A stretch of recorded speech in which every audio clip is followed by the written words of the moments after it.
দর্শক, আজকের পরিস্থিতি জানাতে এই মুহূর্তে আমাদের সাথে যুক্ত হচ্ছেন সহকর্মী রাকিব হোসেন। আমরা যাচ্ছি তার কাছে। রাকিব, গ্রাহকদের একটা আশা ছিল জ্বালানির মূল্য বৃদ্ধি হলে সংকট কিছুটা কমে আসবে, আসলে কি বাস্তবতার চিত্র কি সেটি দর্শকদের জানান। ফারুক, বাস্তবতাটা আসলে সবাইকে বুঝতে হবে। আমাদের যেহেতু সিংহভাগ জ্বালানি তেল আমদানি করে যোগান ঠিক রাখতে হয়, সেই জায়গা থেকে আমাদের একটা বড় দুর্বলতা রয়েছে। এর পাশাপাশি আরও বড় দুর্বলতা যেটা, এই সংকটের মধ্যেও আমাদের অনেক নাগরিক আসলে এই জ্বালানি তেল মজুত করে সংকট তৈরি করছে। এই দুইটো বিষয়ের পাশাপাশি কিন্তু সরকারের কাছে যে জ্বালানি তেল মজুদ রয়েছে, সরকার যেটি বলছে যে তাদের কাছে পর্যাপ্ত জ্বালানি তেলের মজুদ রয়েছে, কিন্তু তারপরেও মানুষের ভোগান্তি, বিশৃঙ্খলা সেটা আমরা গত 1.5 মাস ধরে দেখছি যে আসলে কমছে না। এর পেছনে বড় যে কারণ সেটি হচ্ছে সবগুলো পেট্রোল পাম্পে আসলে তেল পাওয়া যাচ্ছে না। যেসব পেট্রোল পাম্পে তেল পাওয়া যাচ্ছে সেসব পেট্রোল পাম্পে লম্বা লাইন হওয়ার কারণে, অতিরিক্ত চাহিদার কারণে সেখানেও সংকট দেখা দিচ্ছে। এই বড় দুইটা সমস্যা। এই সমস্যাগুলো আসলে শুরু থেকে আমরা দেখতে পাচ্ছি, এবং গতকালকে রাতে যখন জ্বালানি তেলের দাম বাড়ায় তখনও কিন্তু মানুষ এই ভোগান্তির মধ্যে আছে এবং এখনও রয়েছে। এখন পর্যন্ত অনেক পাম্পে তেল নেই, কিন্তু মানুষ সিরিয়াল ধরে অপেক্ষা করছে।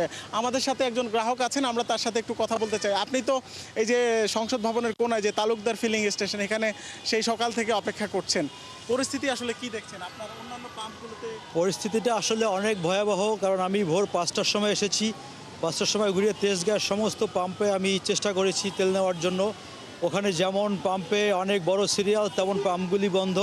এরপরে আমি ট্রাস্টের সিরিয়াল নেওয়ার জন্য চেষ্টা করেছি, এবং এটা মহাখালী রেলগেট পার হয়ে আমি তিব্বত ওখানে চলে গিয়েছি নাবিস্কের ওখানে গিয়েও আমি দেখেছি ওখানেও ট্রাস্টের সিরিয়াল রয়েছে।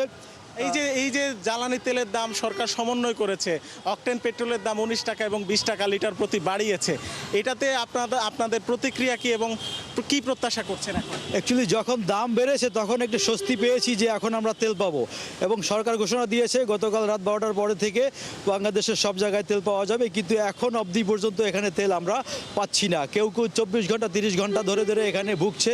তাদের খাওয়ার সুযোগ নাই, বাথরুম করার সুযোগ নাই, কেউ অসুস্থ হয়ে পড়ছে।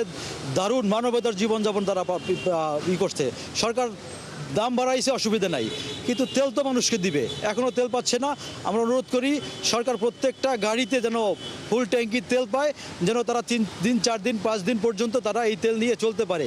এই ফারুক, আপনি শুনছিলেন যে আসলে গ্রাহকদের যে প্রত্যাশা, তারা আসলে চাহিদা মতো তেল যেমন পাচ্ছে না, তেমনি সময় মতো তেল পাচ্ছে না। এই দুইটা সমস্যার কারণে মানুষ ভোগান্তির মধ্যে রয়েছে, এবং সরকার যেটি দাম সমন্বয় করেছে এবং খোলা বাজার থেকে এবং বিভিন্ন জায়গা থেকে সরকার জ্বালানি তেলের আমদানি স্বাভাবিক রাখার যে চেষ্টা চালাচ্ছে, সেই চেষ্টার অংশ হিসেবে মানুষ প্রত্যাশা করছে যে এখন যেহেতু দাম সমন্বয় হয়েছে, সেহেতু মানুষ যেন চাহিদা মতো তেল পায় এবং সময় মতো তেল পায়।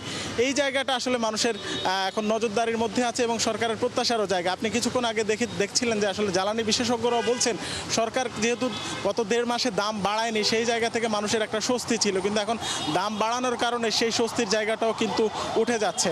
সব মিলিয়ে এই ছিল আমার কাছে সবশেষ তথ্য। রাকিব, আপনাকে অসংখ্য ধন্যবাদ। দর্শক, জ্বালানি পরিস্থিতি নিয়ে জানাচ্ছিলেন আমাদের সহকর্মী রাকিব হোসেন।